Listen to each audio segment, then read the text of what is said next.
Sir చాలా దగ్గర వాళ్ళు ప్రెస్లో చూపించారండి, నిన్న మొన్న చూపించారండి కల్తీ మద్యం అవుతుందని చెప్పి.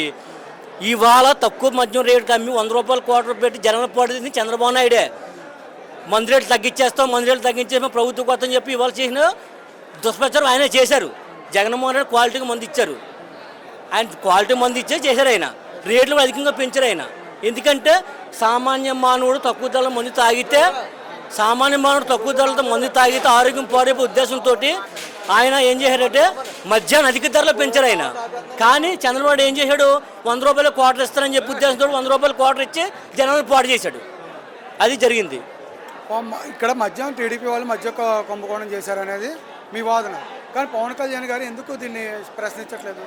ఆయన ప్రశ్నించడానికి ఆయన లోన ఆయన బాధ ఆయనకు ఉంది. ఎందుకంటే ఆయన మోడీకి దొత్తును, చంద్రబాబుకి దొత్తును. ఆయన గట్టిగా మాట్లాడాడు ఆయన. ఎందుకంటే ఆయన సంపాదన ఆయనకు కావాలి. పవన్ కళ్యాణ్ వాడు ఒక బినామీ టైప్ అనమాట, వేస్ట్ క్యాండిడేట్.